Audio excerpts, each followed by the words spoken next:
Hi, this is Dr. Rahman, and welcome to Black Women's Health Podcast. Today, we're going to be talking about pessary and a yoni egg. These are two devices that are placed sometimes a woman will place one or the other into her vagina. Pessaries come in different sizes and they also come in different shapes. This is obviously called a cube pessary. Yoni eggs also come in different sizes, small, medium, large. This is a small yoni egg. They are made from stone. This is rose quartz. They can be made of obsidian stone, jade, variety of stones. This is made of some synthetic material, plastic type material. Let's see if I can see. This is made from some synthetic type of material. A woman would use a pessary if she had what's called pelvic relaxation, meaning that the muscles of her pelvis had weakened to the point where they were not supporting or uplifting her bladder or her uterus or her rectum. She would insert the pessary. The pessary would provide the support and uplift her pelvic organs. A yoni egg is placed in the vagina. Usually there's a wider end first.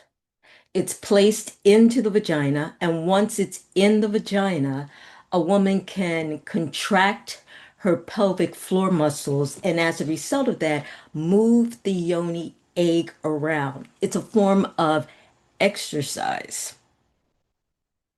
Pessary helps to lift up the pelvic organs. And if a woman is experiencing urinary incontinence, because whenever she coughs or laughs or sneezes, due to the lack of support, the urine comes out.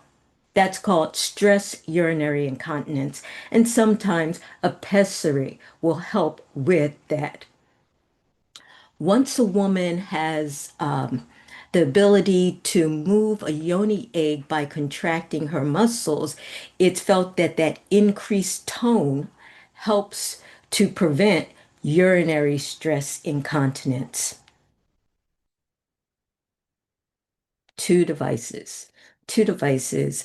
The origin of the pessary, really don't know, but it's said that its name, the pessary, is derived from a Greek word which means oval stone. Big difference between the two. Approved by the medical community, not approved by the medical community. Why is that? No adequate studies documenting its effectiveness. And that's true. There are no clinical studies or randomized controlled studies which show any type of benefit because it's not been studied. But what we do know is that there are women in Thailand who engage in um, the act of ping pong tourist attractions. These are ping pong shows where a woman will push out various objects. Often it was a ping pong ball from her vagina, demonstrating to us the power a woman can acquire through the exercise of her pelvic floor muscles. Now, this is not to condone ping pong sex exploitation. It's wrong. It's dehumanizing. It's dehumanizing. And it's not something that I am saying we should support. I am saying that these women are showing us the incredible power that one can acquire through the exercise of the pelvic floor muscles. And this might be useful to a woman who's knowing that might be useful to a woman who is postpartum, postmenopausal, or who is experiencing urinary stress incontinence. But here we go. Two medical devices. Well, one medical device, one device that's advertised online. And that's a problem because online you get all sorts of exaggerated and false claims about what products can do and not do because there's not adequate study. And we need to know that not having adequate study doesn't mean it's not helpful. It just means it's not been studied, and usually it's not been studied because there's no large pharmaceutical company uh, doing clinical trials. There's no manufacturer looking to patent the product. And so there's not a large return on investment for anyone that does this study. So they go unstudied.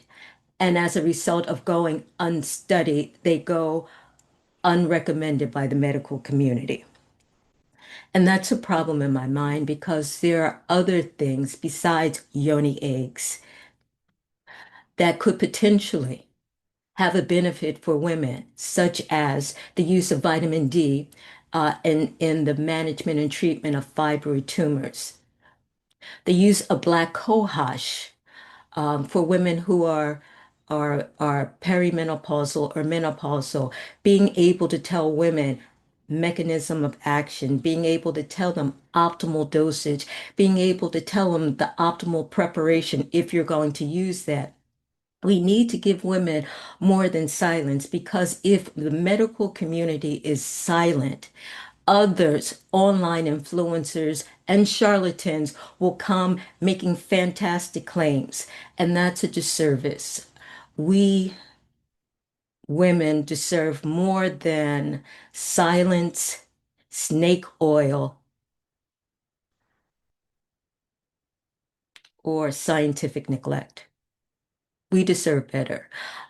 Women will sometimes see the claims online and ask their physician, but if the physician says, no, not studied, that might be a disservice to her. And if she buys these products with these fantastic claims, it's not because she's that gullible. It's because she's that desperate. And I am saying that we can do better if we would only take the time to investigate when we go to when we see these fantastic claims online, look for the clinical trials or what they're basing their claims on. When there are products that women are saying work for them, that we suspect may be helpful, we need to invest the time and money to either prove or disprove. And that's all I'm trying to say. Let's prove or disprove before we negate the possibility of its use in female health care. And to the next time, this is Dr. Rahman saying, take care.